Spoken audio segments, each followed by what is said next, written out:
Welcome to another episode of Lift, Lighten, and Lead with Legacy Contracts. Whether this is your first time listening or you're returning for more, we're very glad you're here.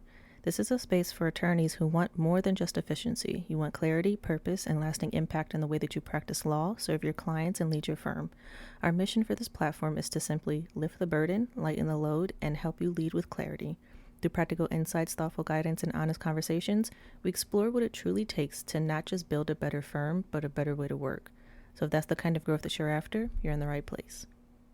So today's episode is called Let It Rest, and it is inspired by the two holidays coming up tomorrow and Saturday for Halloween and Día de los Muertos. So we're continuing our theme on getting some rest and just, being able to kind of refresh and take a look at your practices in your firm, your workflows, and different ways that you can rest, rejuvenate, and refresh. So you're probably thinking, what could the spooky season have to do with delegation of law firms? But if you stay with me, we'll really dive deeper into what the holidays mean and really how they can apply to each and every individual, discussing about how we can face our fears, honor what and who came before us, and really make space for what's next. So for the first segment, we're going to talk about the fear and the familiar. And this could be anything from manually going in and sending out your bills individually to your clients, or using outdated spreadsheets to manage all of your tasks, or even individually day by day going into your calendar and managing all of your consultations, depositions, different meetings that you're having, and just using a lot of processes that you may think it's faster if I do it this way, but it could really slowly and quietly drain your time as the years go on. And it really comes from just holding on to the familiar way that you are used to doing things. I think this was maybe 2 to 3 years into the pandemic. I had a older attorney who I was doing a lot of work for. He was trying to transition into virtual work, and I was doing a lot of scanning for him, making sure all of his files and everything were inside of his database. And I had recognized that he was still using paper time cards to keep track of all of his billable hours. Or I was asking him, you have an automated system where you could literally just clock in and clock out, different tasks that you're doing. You could hit the start button to show that you've started working on this, and then hit the stop button to show when you're done. And you don't have to manually track your hours like this. And he just told me it was more comfortable for him, even though it took him longer and he had to actually write it down, which to me, I didn't really see any difference between writing it down and hitting, the start and stop button. But he was older, so I was just I kind of get it with the generational difference. But he did that up until, he couldn't do it anymore. And literally everything else was virtual except for him keeping track of his time. So I really had to come to a place, especially during the pandemic, where kind of recognizing in him that he had a lot of fear of just not wanting to let go of what was familiar to him. Because, with his generation and a lot of people who are used to writing everything out, it is more comfortable. You don't really want to let that go and transition into everything being online or everything being automated for you. You want to have some kind of sense of control over what you're doing on a day-to-day basis. So, I was able to understand that, and he did it all the way up until he wasn't able to do it anymore. But, that was kind of my first instance with really recognizing that there is a lot of fear of letting go old processes, even the ones where you may have to go out of your way to manually track and write down all of your hours in a time card, but it's not coming from a place of, trying to make your life more difficult. It is coming from a fear of just not wanting to let certain aspects of your life go. So using the upcoming holidays to kind of tie in these themes here, Halloween really, outside of, the fun and games that come with trick-or-treating, or maybe going to different kind of haunted carnivals or pumpkin patches, or just, things that are festive in that way, if you take a step back and kind of look at what Halloween triggers in a lot of people, it reminds us that fear really just lives in your imagination. What outcomes could happen, what things could come up.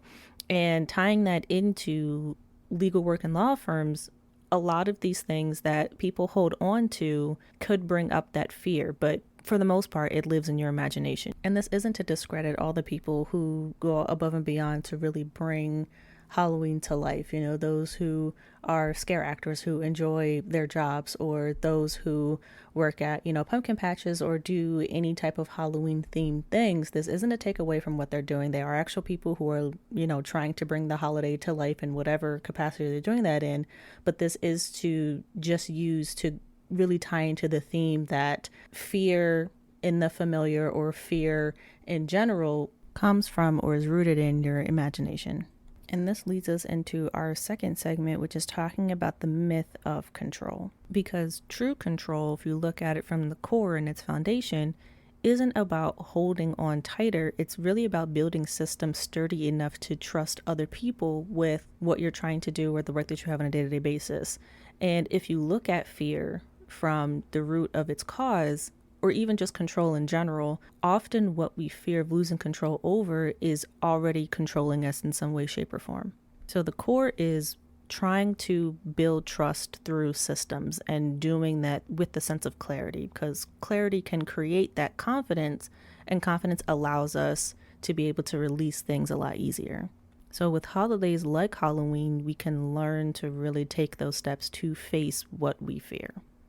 So that essentially covers the Halloween aspect. Looking into Dia de los Muertos, the holiday that honors those who have passed before us, tying that into what we're discussing, that could be framed with honoring what has worked for us before, honoring that sense of wanting to control, because it doesn't come from a harmful place. We don't just, for the most part, we don't just want to control things for a sense of control. We want to avoid certain things, or we want to just make sure that they work out to the best of our ability. So it's really honoring those things that we've had in place to really just keep us safe, and making sure that what we do from here honors the next phase of us. And this can mirror that tension between change and leaving your legacy. Where delegating or redesigning your systems isn't about erasing the history. It isn't about stepping over what you've had that's gotten you to this point. It's just about integrating it. Every process can carry your wisdom, once you've kind of worked to restructure where you're going. So really take the time to honor those systems, honor that version of you that needed those things. Take a second, however long that you need to say, I once needed this and this worked for me, but I'm no longer that person, and we're going to move on. But still making space for it, because that's really what Dia de los Muertos is about. It's about making space for those who have passed on, and it's about honoring them and the life that they lived and what role that they played in your life. I have seen on social media all week and have been literally crying for people who've been making space for their pets, all the pets who have passed, and them taking a second and a day to just create memorials for them and just recognize how important they were and the change and impact that they left on their lives. It's creating that space to say, we honor you today. Thank you for being here. Thank you for being who you were, and come back and visit and just share this special day with us. And that is essentially, what we're trying to do, is giving space and giving grace for that old version of us and those things that used to work and no longer work, to say, this is the space for you. I'm going to honor you here, and then let it go. So with this, or how you can kind of do this, is just ask yourself some questions, and we'll include these in the show notes if you want to, just take a second to give yourself time to process through these. But really ask yourself, where you are in life in your firm, what needs to stay? What things in your firm do you absolutely need, and what needs to be put to rest? What things don't work for you? What's causing more frustration? What's causing more harm than good? And what are you ready to release? Not necessarily out of a place of fear, but out of respect for the space that you are creating and trying to move forward to. And you can start small here. The intention for this is to really redistribute your energy. It's to give yourself time to really acknowledge where you are and where you want to go. So you can do this with anything. Delegating isn't really about giving away your control. It's about making sure you're moving in the right direction and not burning yourself out. So you can start with one administrative task, or maybe one particular client bill, or one document process that you have been really putting yourself down with, but it needs to be delegated. So releasing it with the intentions of renewing yourself and your practice while avoiding burnout. Because legacy isn't just about what you build, but it's really about what you're brave enough to let go of. And that is it for today's behind the scenes process. So if today's concept resonated with you, please feel free to read the full blog, which is titled Let It Rest, Facing the Fear of Delegation and Letting Old Processes Die with Dignity.